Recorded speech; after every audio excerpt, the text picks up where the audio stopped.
Avant le début de la vidéo, je vous rappelle juste que plusieurs centaines d'euros de lots One Piece sont à gagner sur mon compte Twitter grâce au concours que j'organise à l'occasion des 5 ans de la chaîne et des 200 000 abonnés. Figurines, jeux vidéo, posters, code ADN, bref, faites-vous plaisir. Voilà, des bisous.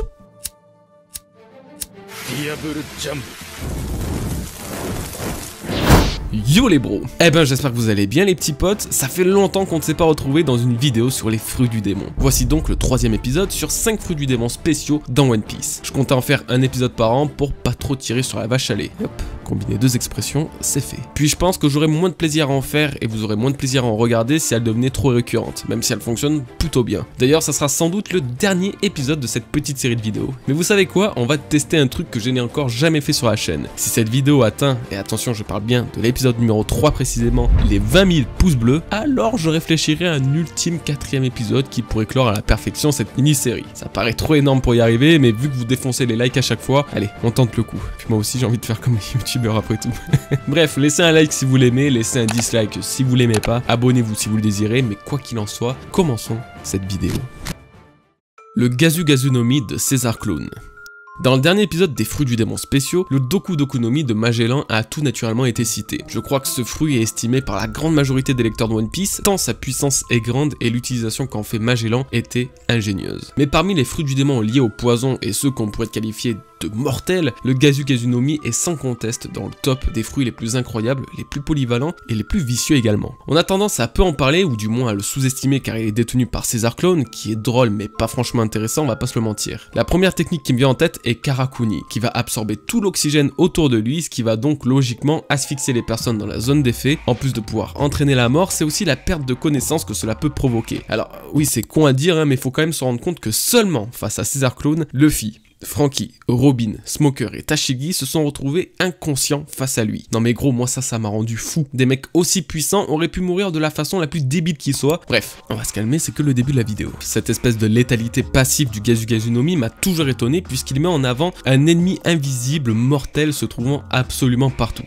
Ouais, c'est le Covid no Mi quoi. Je pense aussi tout naturellement à ces différents gaz mortels qu'il a pu utiliser tels que Shinokuni ou encore Koro qui aura neutralisé toute la population des pourtant surpuissants Minx de Zou. Shinokuni et il me semble d'ailleurs sa technique ultime puisque tout ce qui touche ce gaz se verra alors être pétrifié quasi instantanément. Mais c'est réellement lorsqu'il fusionne avec que César Clown augmentera sa puissance et la létalité de son fruit. Si je devais parler d'éveil de fruits du démon, alors cette forme de César Clown serait pour moi l'éveil de son Gazu Gazu no Mi, dont l'apparence démoniaque rappelle d'ailleurs énormément celui de Magellan, de Monet ou encore d'Ener qui me semble une fois encore éveillé. Une forme qui leur octroie une puissance multipliée ne faisant qu'un avec l'élément de leur fruit. La panoplie d'attaque de César Clown ne se limite pas à de l'empoisonnement puisqu'on a également ce potentiel de combustion avec des techniques comme Gastille qui lui permettent de tirer un rayon laser de sa bouche, un peu à l'image des pacifistas d'ailleurs, qui sera assez puissant pour fondre l'acier. Fondre l'acier équivaut quand même à monter à une température de 1400 degrés Celsius, hein, là où la lave du Magu Magu no Mi par exemple est à température comprise entre 700 et 1200 degrés. Donc oui, vu comme ça, César Clown peut générer plus de chaleur ou du moins autant qu'Akainu et c'est une totale honte pour l'amiral au final.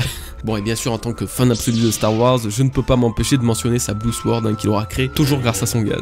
Bref, pour résumer, c'est son génie scientifique qui fait de lui un si bon utilisateur de ce fruit du démon et c'est très intéressant de voir ça dans One Piece puisque Oda, à travers ce genre de personnage, peut laisser libre cours à son imagination et nous montrer que des pouvoirs d'apparence limitée peuvent avoir tout un tas d'utilisations aussi incroyables qu'utiles ou surpuissantes. C'est ce qu'on verra tout au long de cette vidéo d'ailleurs puisque nombreux sont les fruits si intelligemment utilisés dans One Piece et c'est le genre de choses qui me fait encore plus aimer le manga.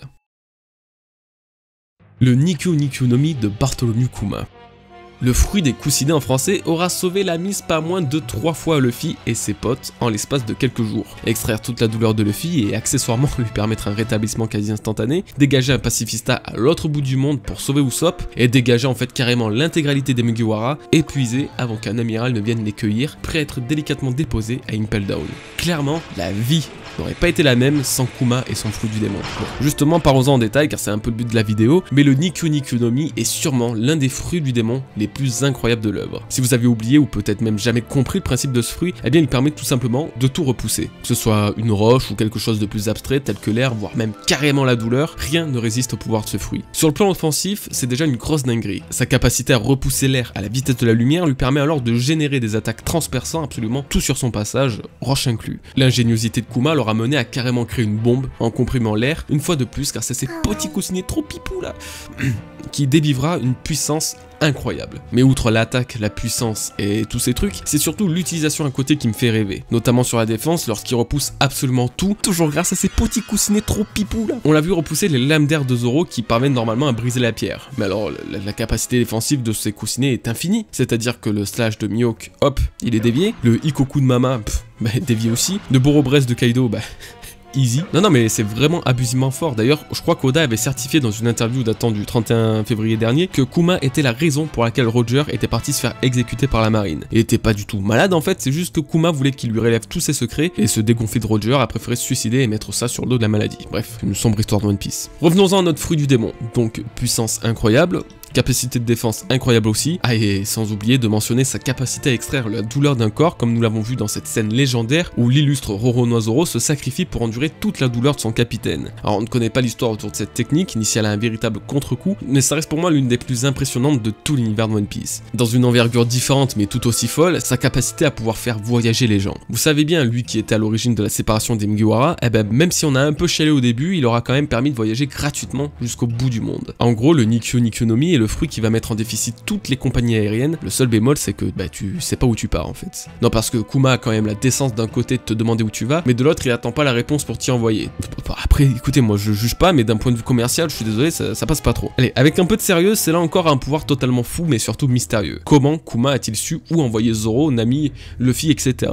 J'entends par là, a-t-il déjà visité ces endroits lui-même? C'est une véritable question, puisque si Kuma a réellement visité les endroits dans lesquels il envoie ses victimes, alors il se serait déjà rendu sur des îles pourtant quasiment impossible d'accès comme l'île de Kuraigana, domicile de Mihawk, ou encore Weatheria, l'île céleste. Sans oublier Amazon Lily, l'île des femmes qui est strictement interdite aux hommes. Du coup, ça constitue une véritable théorie au sein de la communauté, et je me rappelle même qu'en 2015 ou 2016, une théorie avait vu le jour comme quoi chaque île où les Mugiwara avaient atterri abritait en réalité un membre des révolutionnaires, expliquant comment Kuma, lui-même ex-révolutionnaire, connaissait cet emplacement. Ainsi, Mihawk aurait été révolutionnaire, tout comme Ivankov, qui est un fait avéré d'ailleurs, ou même encore une ancienne impératrice d'Amazon Lily. Donc c'est très théorique, mais ça aurait pu expliquer pas mal de choses. Quoi qu'il en soit, Kuma, en 3 jours de voyage, a permis aux Mugiwara de faire autant de trajets qu'en 1 an sur Grand Line. Pour clore cette partie, outre le rire et les blagues, je trouve en toute sincérité que c'est l'un des meilleurs fruits du démon et des mieux pensés qui a parfaitement sa place dans une telle vidéo. Maintenant, et c'est ce qui me fait le plus de mal au cœur, c'est de savoir si Kuma a toujours ce fruit en lui. Lui qui est désormais un esclave des Tenryubito et qui semble avoir perdu toute trace d'humanité, alors son âme a peut-être également quitté son corps, ainsi que le Nikkyo Nikyonomi,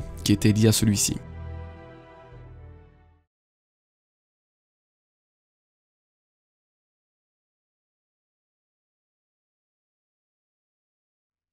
Le Ieie-Nomi de Aokiji.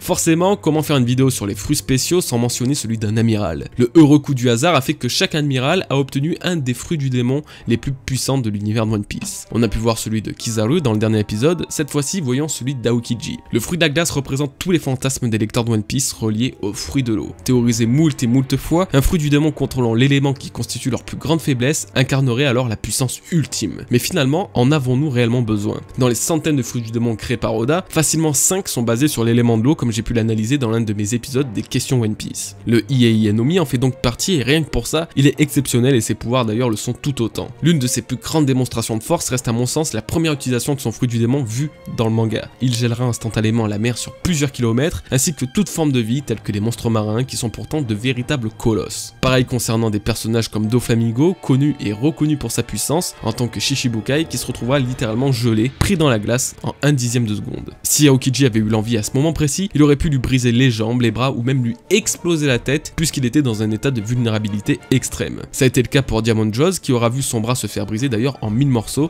alors que sa résistance est bien supérieure à la moyenne, ne serait-ce que par son fruit du démon du diamant. D'ailleurs n'importe qui ou n'importe quoi peut être congelé l'espace d'un instant, même le grand Barbe Blanche lui-même. En termes de contrôle et de puissance, Aokiji possède alors un fruit du démon absolument monstrueux. Mais là où la puissance de ce Ieie-Nomi pourrait atteindre son apogée, c'est dans un possible cas d'éveil et d'accéder au pouvoir du zéro absolu. Nina avait fait une très bonne vidéo sur les fruits du démon de son côté et avait justement mentionné le fruit d'Aokiji et de ce potentiel pouvoir. Le zéro absolu, la plus basse température atteignable dans l'univers, proposerait une particularité des plus exceptionnelles, geler un être vivant au point de stopper son temps. Bon, alors comme à chaque vidéo sur les fruits du démon spéciaux, les scientifiques en herbe vont sans doute me corriger, et c'est très bien d'ailleurs, merci beaucoup, mais d'un point de vue scientifique justement, le mouvement moléculaire serait tellement ralenti que l'être emprisonné dans ce zéro absolu serait alors comme stoppé dans le temps. Il ne vieillirait pas et plusieurs dizaines ou centaines d'années plus tard, il pourrait normalement en ressortir quasiment comme neuf. On y retrouve donc un peu le concept de la cryogénisation finalement. Donc peut-être qu'en réalité, Aokiji a déjà atteint le zéro absolu et a conservé le corps de Goldie Roger récupéré sur l'échafaud de Lockdown. Le chapeau géant sous Marie-Joise est en réalité sa sépulture et le moment est bientôt venu pour réveiller 20 ans plus tard l'ancien roi des pirates pour qu'il affronte son plus grand, son plus terrible adversaire, Sogeking. Bon, en tout cas, on peut résumer ça à oui, Aokiji a sans doute l'un des fruits les plus particuliers et plus puissants de l'univers de One Piece, et à partir du moment où il te permet de te balader sur Grand Line en bicyclette, je vois pas ce qu'on pourrait rajouter de plus.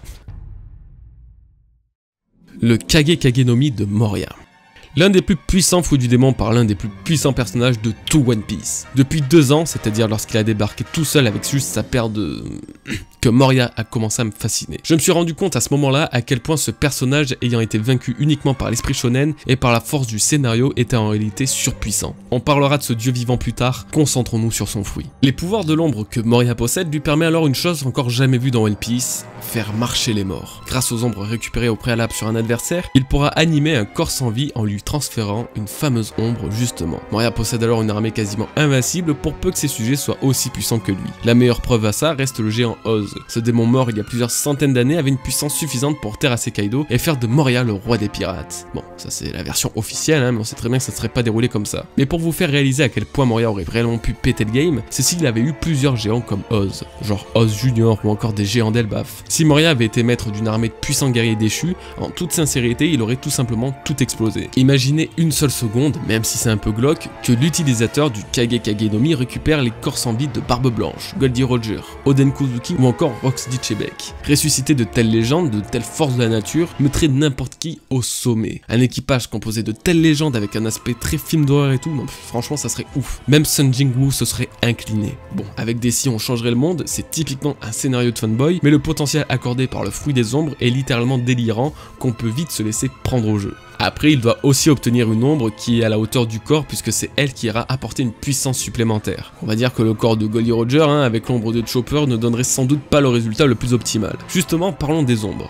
Si une seule octroie déjà une force supérieure, alors 10, 100 ou encore 1000 ira conférer une puissance colossale. Ça a été le cas avec l'incroyable Nightmare Luffy qui, grâce à sa volonté hors norme, aura cumulé pas moins de 100 ombres. Sa force était telle que Oz n'était devenu qu'un simple punching ball géant pour Luffy. Alors quand Moria a cumulé 1000 ombres grâce à sa technique des ombres d'Asgard, sa puissance avait atteint un tel sommet qu'un coup de poing au sol a littéralement fendu Thriller Bark en deux. Une nouvelle preuve que l'accumulation d'ombres dévoile un pouvoir absolument sans équivalent et fait de ce paramécia le fruit du démon le plus incroyable en termes de puissance apportée. Mais bon, ce n'est pas que grâce à ce fruit que Moria est un gros cinglé. Au risque de me répéter, je ne sais pas si on se rend bien compte des prouesses qu'il a pu accomplir dans sa vie. Se rendre sur Wano Kuni, un pays dit dangereux, pour récupérer le corps de leur héros national, affronter Kaido, récupérer les corps d'un membre de l'équipage des Rocks, c'est-à-dire Captain John, ainsi que les dépouilles du géant antique Oz, et là, comme si ça suffisait pas, il revient 2 ans plus tard après avoir survécu à la tentative d'assassinat du gouvernement mondial, en se pointant sur le territoire d'un Yonko, Barbe Noire qui plus est, pour foutre le bordel et récupérer son Nakama. Et ouais, Luffy n'est pas allé récupérer Sanji solo sur Whole Cake Island lui. Alors, ça taille toujours Moria? Il a sans doute la plus grosse paire de toute l'histoire du manga, mais ça se permet d'insulter le futur roi des pirates. Ah, je vous jure. Bref, le fruit des ombres et l'utilisation de Moria auraient été littéralement invincibles s'il n'avait pas croisé la route de Luffy si tôt dans l'aventure, et avec un petit changement scénaristique, Moria aurait fait vraiment un parfait empereur. Le Wara Wara no Mi de Hawkins.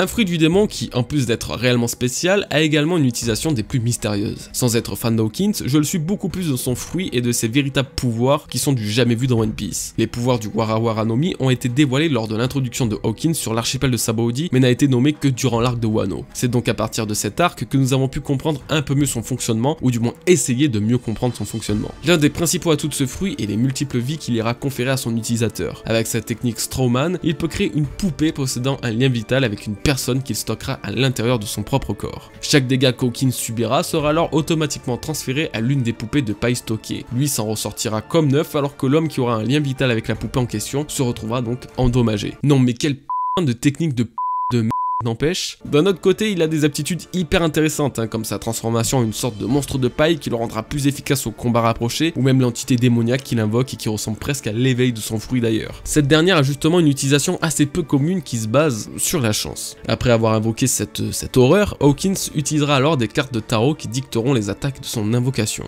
Là où le Wara Wara no Mi est rempli de mystère, c'est qu'il s'agit sans doute du seul fruit dont les effets sont aléatoires et peuvent même être négatifs pour son utilisateur. Les cartes tirées vont créer des événements que Hawkins ne pourra pas contrôler volontairement, comme par exemple le fou inversé, qui fera qu'un membre de son équipe en attaquera un autre sans aucune raison apparente. Et ben, je peux te garantir que heureusement qu'il n'y a pas le même fruit du démon chez les Mugiwara, hein, parce que si Nami se prend un Denshinkan de Zoro, je suis pas sûr qu'ils atteindront Raftel en un seul morceau. Une autre carte ira par exemple augmenter la puissance de son invocation en reproduisant les mouvements d'Hawkins, ce qui aura même mis le puissant Roronoa Zoro à mal durant l'espace d'un instant. C'est un mystère total de savoir quel est le lien entre la cartomancie et le Wara Wara no Mi. Apparemment il semble obéir au tirage de cartes, mais on ne sait pas encore réellement pourquoi ni comment. En plus de ça, c'est de là que vient toute la difficulté et tout le danger de ce fruit. Une carte tirée peut être néfaste à Hawkins et ainsi le conduire à cette défaite totale, tout comme une autre peut être absolument positive et l'était dans son combat. Au final, Hawkins et son fruit constituent un véritable mystère et c'est à la fois un pouvoir très puissant mais très aléatoire et à la puissance exceptionnelle dans le monde de One Piece. Mais n'oubliez surtout pas que malgré tout ce que Hawkins laisse sous-entendre sur ses pouvoirs de divination, il n'a jamais prévu qu'un empereur allait tomber du ciel pour en faire son toute compagnie. Et depuis ce jour, pour moi, la cartomancie et la divination d'Hawkins aura perdu toute crédibilité dans mon cœur.